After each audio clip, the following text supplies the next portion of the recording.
Hello बच्चों, तो आज के इस वीडियो लेक्चर में हम डिस्कस करेंगे लॉज ऑफ वेक्टर एडिशन को। लॉज ऑफ वेक्टर एडिशन में बेसिकली आज का ये जो वीडियो लेक्चर होगा जिसमें हम बात कर पाएंगे वो होगा triangle law of vector addition. बाकी parallelogram law of vector addition को हम लोग नेक्स्ट वीडियो लेक्चर में लेंगे। तो पहले ये समझ लीजिए कि लॉज ऑफ वेक्टर एडिशन कैसे और कितने तरीके से होगा।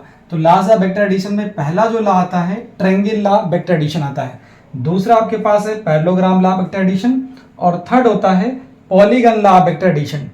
अब दोनों में दो दो तरीके से आप बात करते हो, ग्राफिकल कहिए या ज्योमेट्रिकल मेथड कहिए। इसी को आप ग्राफिकल कहते हो या ज्योमेट्रिकल मेथड कहते हो। ज्योमेट्रिकल मेथड, ज्योमेट्रिकल मेथड एक में लिख दिया मैंने। यहां भी ज्योमेट्रिकल मेथड हो सकता है, यहां भी ज्योमेट्रिकल मेथड हो सकता है। तो जो triangle law of vector addition है उसको आप क्या बोलते हो, हेड टू टेल मेथड से आप सॉल्व करोगे। जब भी आप वेक्टर एडिशन करते हो ट्रायंगल लॉ से तो वो कैसा होता है, हेड टू टेल मेथड होता है। Parallelogram law of vector addition होगा तो वो टेल टू टेल मेथड से होगा। कैसे होगा, टेल टू टेल मेथड से होगा। पॉलीगन होगा तो वो भी हेड टू टेल मेथड से ही होगा, ये याद रखना है। अब triangle law of vector addition graphically भी होता है और एनालिटिकली भी होता है। Parallelogram law of vector addition graphically भी होता है या ज्योमेट्रिकली होता है और साथ में आप कहते हो एनालिटिकली भी होता है। तो अभी इस वीडियो लेक्चर में हम सिर्फ एनालिटिकल मेथड को ही डील करने वाले हैं। यहाँ पर पॉलीगन में भी ग्राफिकली होता है और एनालिटिकली होता है। तो अभी हम क्या लेने वाले हैं, सिर्फ लॉज ऑफ वेक्टर एडिशन का एक part triangle law of vector addition. बाकी दूसरा जो लेक्चर होगा उसमें हम बात करेंगे parallelogram law of vector addition की और उस पर बेस्ड इंपॉर्टेंट क्वेश्चंस की जो एनसीईआरटी से लिए गए हैं और इम्पॉर्टेंट हैं और वही क्वेश्चंस एग्जाम में आते हैं। तो वैसे क्वेश्चन उठाएंगे जिससे आपका parallelogram law of vector addition का कंसेप्ट स्ट्रांग हो जाए। आज triangle law of vector addition के कंसेप्ट को समझते हैं। तो पहले स्क्रीनशॉट लीजिए और ट्रायंगल लॉ को समझा जाए। अब बच्चों बात करते हैं स्टेटमेंट की। तो स्टेटमेंट पे जाने से पहले मैं आपको एक चीज़ बताता हूँ कि सेम ऑर्डर और अपोजिट ऑर्डर का मतलब क्या होता है, फिर स्टेटमेंट को पढ़ता हूँ। अगर मैं आपसे बोलूँ कि दो वेक्टर हैं, ये वेक्टर ए है और ये वेक्टर बी है, ये किस ऑर्डर में लगे हैं, तो आप देखोगे अगर हेड टेल मेथड से ज्वाइंट हैं दो वेक्टर तो वो कैसे हैं, वो सेम ऑर्डर में है। मतलब हेड के बाद टेल आ रहा है तो सेम ऑर्डर में।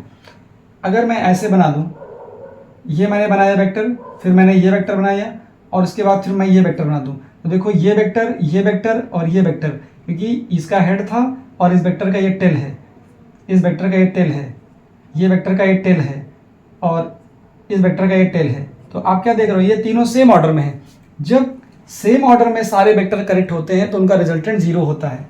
लेकिन अगर कोई एक वेक्टर सेम ऑर्डर में ना हो, कैसा हो जाए, कुछ अरेंजमेंट ऐसा हो जाए कि दो वेक्टर ऐसे अरेंज हो, एक वेक्टर हमारे पास ये है और दूसरा वेक्टर हमारे पास ये है।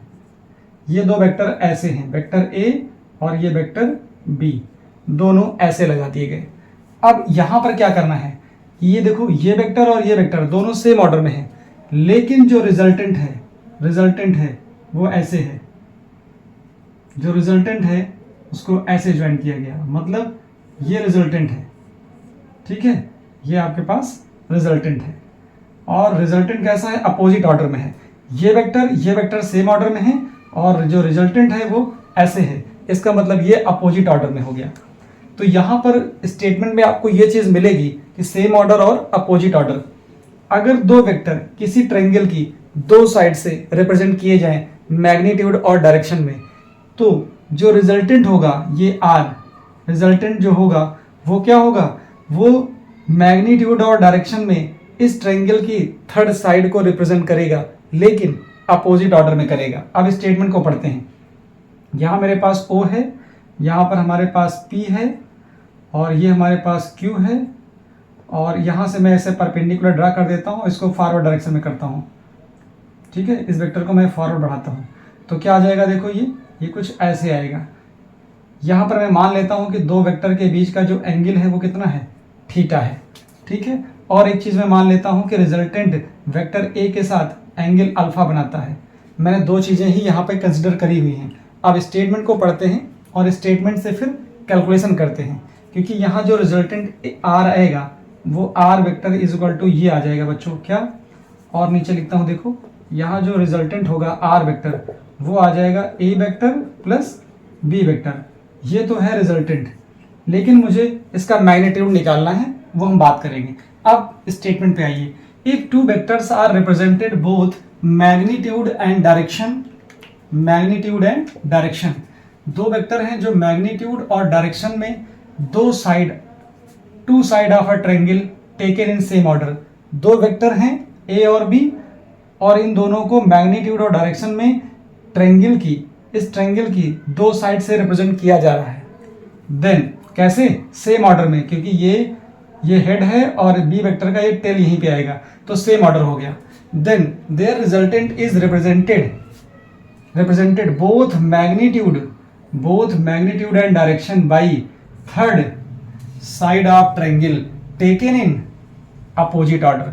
ये इंपॉर्टेंट बात है कि दो वेक्टर सेम ऑर्डर में हैं और जो रिजल्टेंट है वो अपोजिट ऑर्डर में है। अब आपको बात समझ में आ गई, स्टेटमेंट क्या होगा।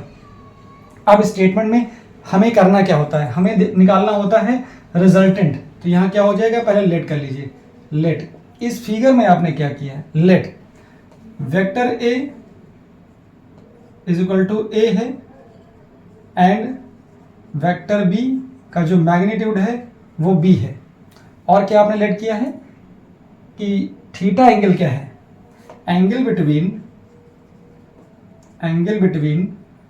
Vector A and vector b कितना है, ये है आपके पास theta. Angle between vector r and vector a वो कितना है, अल्फा है। ठीक है, यहां रिजल्टेंट वेक्टर कितना होगा, रिजल्टेंट वेक्टर कितना होगा, रिजल्टेंट वेक्टर कितना है, resultant of vector A and vector B क्या आ जाएगा, R vector is equal to vector A plus vector B. ये तो हो गया वेक्टर फॉर्म में। अब आपको हेडिंग लगानी है मैग्नीट्यूड ऑफ रिजल्टेंट वेक्टर, ये निकालना है आपको, मैग्नीट्यूड ऑफ रिजल्टेंट वेक्टर, कि अगर आपको दो वेक्टर दिए जाएं और उनके बीच का एंगल मालूम हो तब आप रिजल्टेंट वेक्टर का मैग्नीट्यूड कैसे निकालोगे। मतलब आपको क्या निकालना है, आर निकालना है। क्या निकालना है, वेक्टर आर नहीं, आर निकालना है। तो आर कैसे निकालेंगे, तो देखो यहाँ आर निकालने का तरीका क्या होता है, आप यहाँ यूज करोगे पाइथागोरस थ्योरम। क्या यूज करोगे, पाइथागोरस थ्योरम। लेकिन उससे पहले इस बी को रिजॉल्व करोगे। तो एक चीज मैं बच्चों और बता दूं आपको, थोड़ा सा आइडिया हो जाएगा। देखो अगर कोई वेक्टर हो ऐसे और ये एक्सिस बनी हो, ठीक है, ये एक्स एक्सिस हो, ये वाई एक्सिस हो, और आपके पास ये एक वेक्टर है, ये इस वेक्टर को रिजॉल्व करना है और ये एंगल आपको पता हो, तो क्या करोगे, इसका एक कंपोनेंट क्या आएगा, इसका एक कंपोनेंट इधर आएगा, डॉट डॉट करिए, और एक कंपोनेंट इधर आएगा। मतलब एक कंपोनेंट इधर आएगा और एक कंपोनेंट इधर आएगा। तो वो कौन सा कंपोनेंट होगा, जिधर थीटा होता है उधर कॉस आता है। क्या आता है, तो इसका वेक्टर ए का जो इधर कंपोनेंट आएगा वो आएगा ए कॉस थीटा। ऐसे ही इधर जो आएगा ए साइन थीटा, ये याद रखना है, ए साइन थीटा और ए कॉस थीटा आता है। वैसे ही बी थीटा एंगल पे इसके साथ है, तो ये क्यू, इसको मान लीजिए एस। ठीक है, तो अब देखो बी का ये कंपोनेंट एक आएगा यहाँ पर, यहाँ कितना आएगा, और एक कंपोनेंट क्या आएगा, इधर आएगा, इतना ही कंपोनेंट होगा इसका। मतलब जो बी का एक कंपोनेंट इधर आएगा वो कंपोनेंट क्यू एस के बराबर होगा। इसका मतलब मैं लिख सकता हूँ यहाँ पर बी साइन थीटा, और यहाँ लिख सकता हूँ बी कॉस थीटा, लिखा जाएगा आराम से, इतना कर देंगे। अब क्या होगा ना कि यहाँ से लेकर के यहाँ तक की वैल्यू आपको मिल जाएगी। क्या मिल जाएगी, ये हो जाएगा a plus B cos theta. जब आपको लेना होगा वैल्यू ओ एस, तब आप a plus B cos theta ही रखेंगे। तो यहाँ क्या है, रिजल्टेंट निकालने के लिए पाइथागोरस थ्योरम यूज कर लीजिए। क्या करिए, Pythagoras theorem using right angle triangle, in right angle triangle कौन सा है, ओ एस क्यू। ठीक है, क्या करोगे, using Pythagoras theorem, Pythagoras theorem use करिए। पाइथागोरस थ्योरम क्या कहती है कि ओ क्यू का स्क्वायर क्या आएगा, ओ क्यू का स्क्वायर करिए, किसके इक्वल होगा, ये ओ एस का स्क्वायर होगा, ओ एस का स्क्वायर होगा प्लस एस क्यू का स्क्वायर होगा, यहाँ पर एस क्यू कर दीजिए। अब वैल्यू पुट कर दीजिए, इसकी वैल्यू कितनी है, ओ क्यू की वैल्यू, इसका जो रिजल्टेंट आएगा, इसका जो मैग्नीट्यूड आएगा वो आर आएगा, आर का स्क्वायर हो गया। ओ एस कितना है, ओ एस का मतलब है O P plus P S है, O P plus P S है, ऐसा लिख दिया आपने। और एस क्यू का मतलब होता है बी साइन थीटा, यहाँ आ जाएगा बी साइन थीटा आ गया, स्क्वायर कर दिया आपने। अभी देखो, अभी इसकी वैल्यू पुट करिए, तो R square is equal to O P की वैल्यू कितनी है, ओ पी की वैल्यू, ये ओ पी की वैल्यू तो हो जाएगी ए, और इसकी वैल्यू हो जाएगी बी कॉस थीटा, यहाँ लिखा जाएगा a plus B cos theta. यही चीज़ यहाँ लिखी है। ओ एस की डायरेक्ट वैल्यू क्या है, O P plus P S है, O P plus P S का मतलब हो जाएगा यहाँ तक ए, यहाँ तक बी कॉस थीटा, तो पूरा हो जाएगा a plus B cos theta plus B square sine square theta आ जाएगा। क्लियर हुआ, इसका ओपन कर दीजिए स्क्वायर, तो आर स्क्वायर इक्वल टू क्या आएगा, यह आएगा a square plus B square cos square theta plus 2ab cos theta, साथ में है b square sine square theta. ठीक, अभी देखो यहाँ से क्या होगा, इस टर्म से और इस टर्म से बी स्क्वायर कॉमन है, तो ये आएगा r square equal to A square plus B square, यहाँ आएगा sine square theta plus cos square theta plus 2ab cos theta आ जाएगा यहाँ तक। ठीक है, अभी देखो इसके बाद मैं इधर कर देता हूँ, ये चीज़ हटा देता हूँ इधर। अभी क्या है, देखो इसकी वैल्यू बच्चों हो जाती है 1, क्या हो जाती है 1, तो ये लिखा जाएगा ऐसे, R square is equal to A square plus B square plus 2ab cos theta, तो यहाँ से R equal to under root A square plus B square plus 2ab cos theta, यहाँ से रिजल्ट आ जाता है। ये तो हो गया फॉर्मूला किसके लिए, फॉर्मूला किसके लिए है, मैग्नीट्यूड ऑफ रिजल्टेंट के लिए। ये किसके लिए फॉर्मूला है, मैग्नीट्यूड ऑफ रिजल्टेंट वेक्टर के लिए है। This is the formula for magnitude of resultant vector, this is formula for magnitude of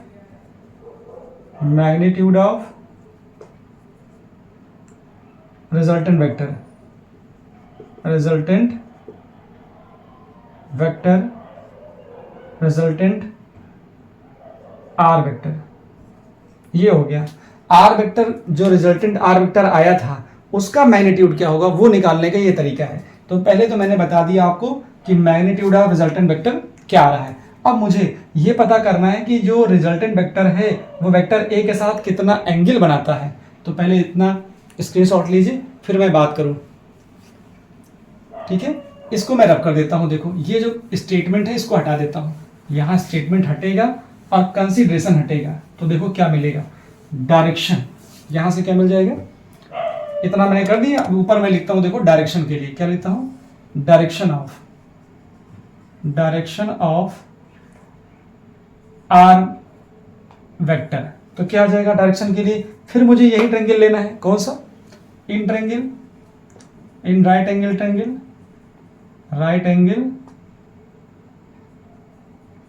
triangle क्या आएगा, राइट एंगल जो ट्रायंगल होगा वो क्या है, ओ एस क्यू है। इस ओ एस क्यू में क्या आएगा, tan alpha is equal to, आप देखोगे ये आ जाएगा क्यू एस, क्या आएगा क्यू एस, नीचे आएगा बेस, ये हो जाएगा ओ एस।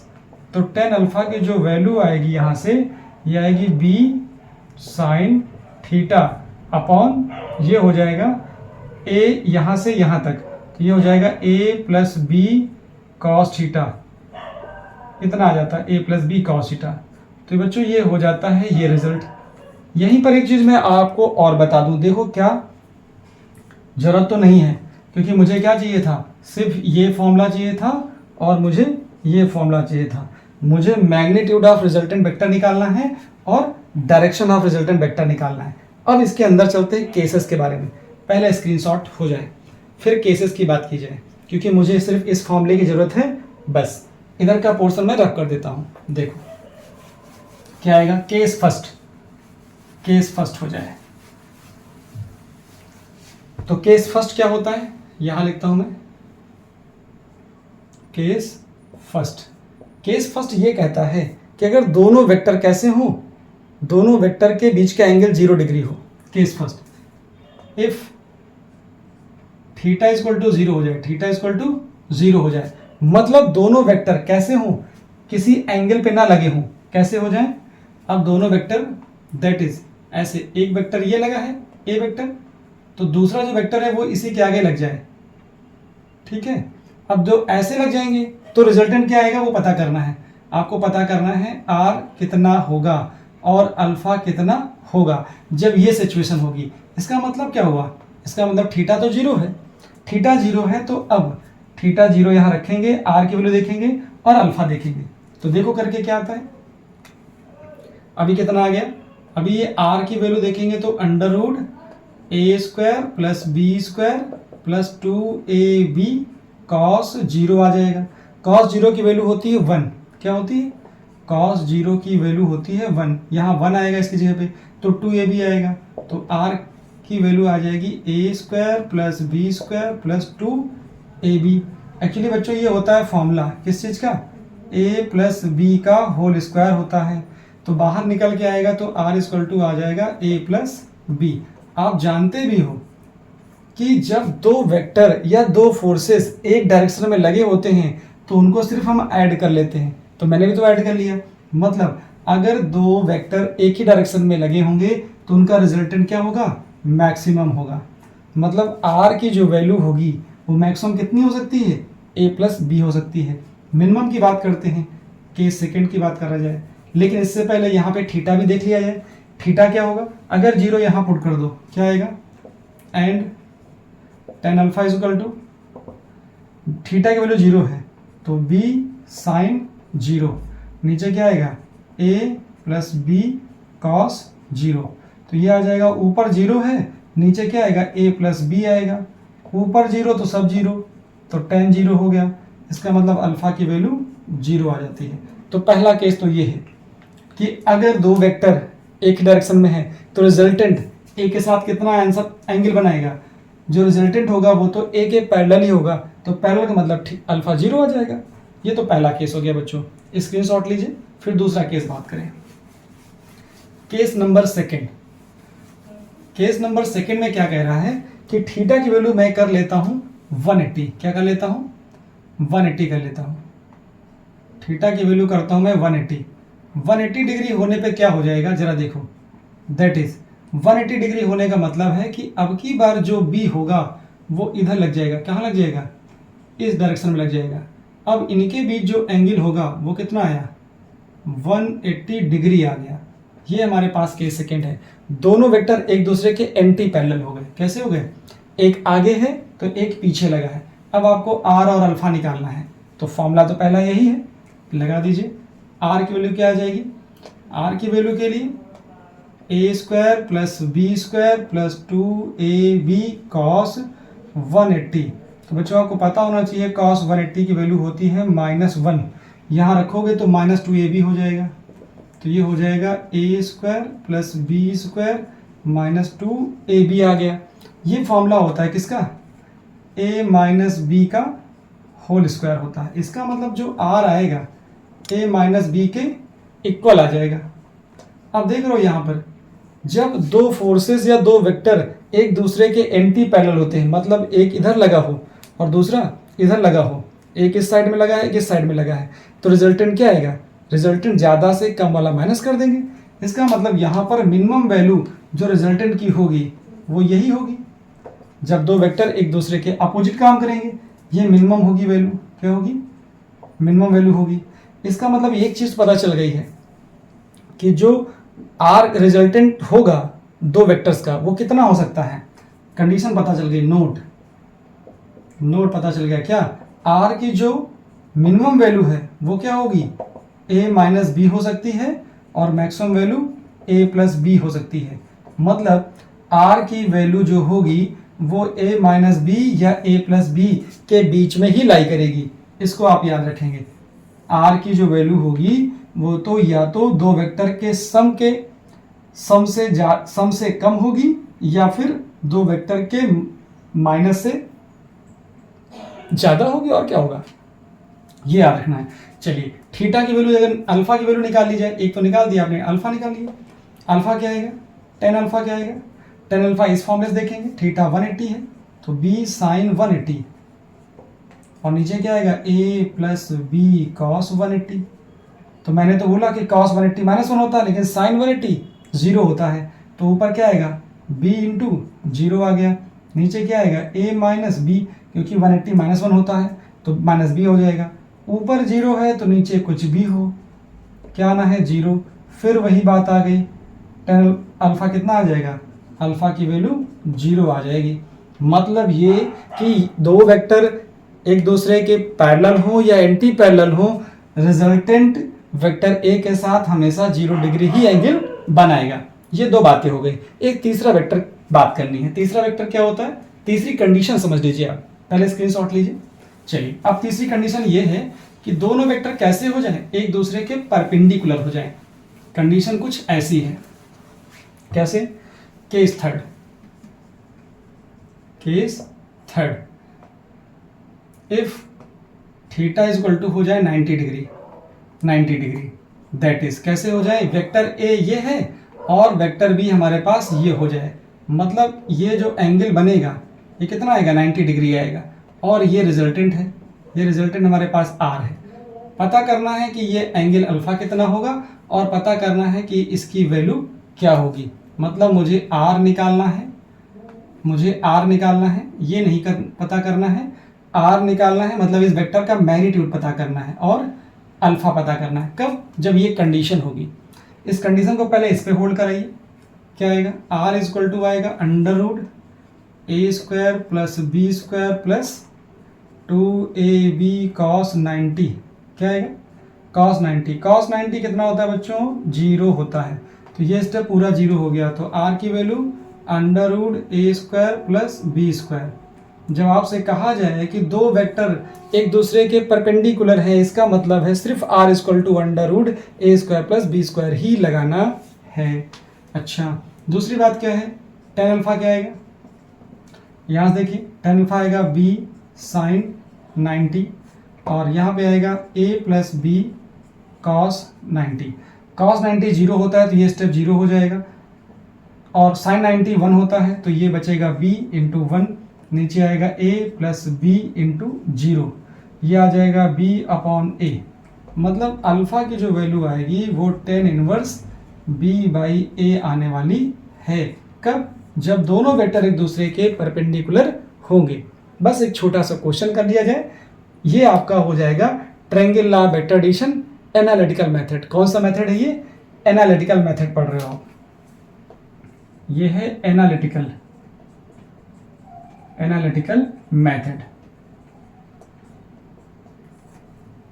इसके पहले जो वीडियो अपलोड हुआ है उसमें मैंने ग्राफिकल मेथड से बात करी है कि दो वेक्टर को कैसे ऐड करना होता है, दो से ज़्यादा वेक्टर को भी कैसे ऐड करना है, वो भी ग्राफिकली मैंने बात करी है। फिर वेक्टर्स को कैसे ऐड करना है, सबट्रैक्ट करना है, वो भी बातें हो चुकी हैं। वो हमारा थर्ड लेक्चर था।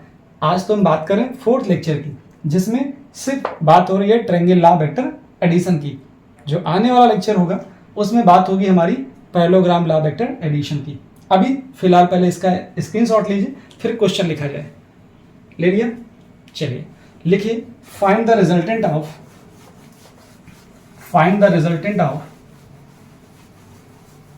क्वेश्चन क्या है बच्चों, find the resultant of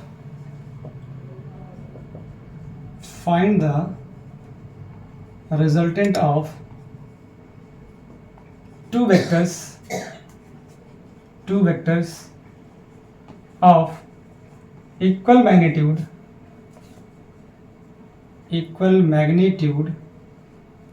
equal magnitude, कितना मैग्नीट्यूड है, इक्वल मैग्नीट्यूड एफ है। दो वेक्टर्स का रिजल्टेंट निकालना है और उनका जो मैग्नीट्यूड है वो कितना है, एफ है, सिर्फ इतना दिया जा रहा है। तो इसका मतलब क्या है कि दो वेक्टर है, ए है और बी है, आपको क्या निकालना है, सिर्फ रिजल्टेंट, और ए और बी की वैल्यू कितनी दी गई है। सॉल्यूशन देखिए, वेरी वेरी इंपॉर्टेंट क्वेश्चन है, वेरी वेरी इंपॉर्टेंट क्वेश्चन। कैसे कि आपको वेक्टर ए का मैग्नीट्यूड देखो लिखा है equal magnitude of F, two vectors of equal magnitude of F. तो वेक्टर ए का जो मैग्नीट्यूड है एफ है और बी का जो मैग्नीट्यूड है वो भी एफ है। आपको सिर्फ आर निकालना है कि रिजल्टेंट कितना होगा, ठीक है। और किस एंगल पे लगे हैं ये तो पता ही नहीं, पता नहीं है ना। इस क्वेश्चन में कहीं थीटा पता है, जब नहीं पता होगा तो हम लगाएंगे भी नहीं, थीटा के टर्म में आंसर दे देंगे। चलिए करते हैं।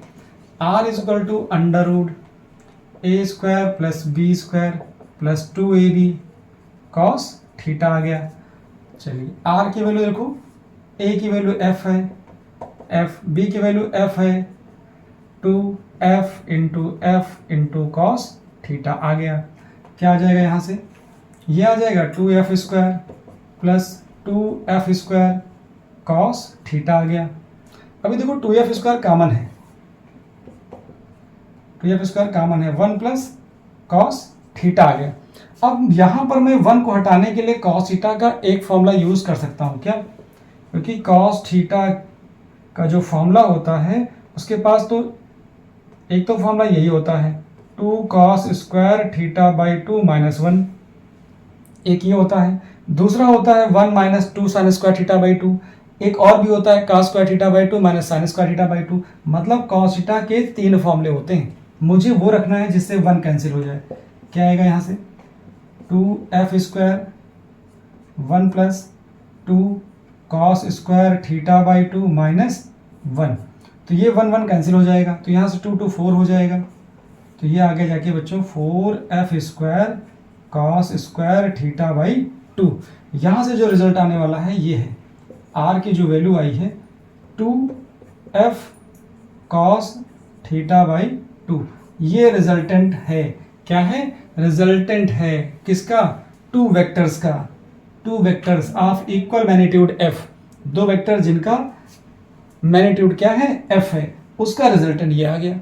अब आपको थीटा दिया होता तो आप इजिली कैलकुलेट कर पाते। तो बच्चों आज के लिए सिर्फ इतना ही, नेक्स्ट वीडियो में मिलेंगे और बात करेंगे किसकी, पैरेललोग्राम लॉ वेक्टर एडिशन की।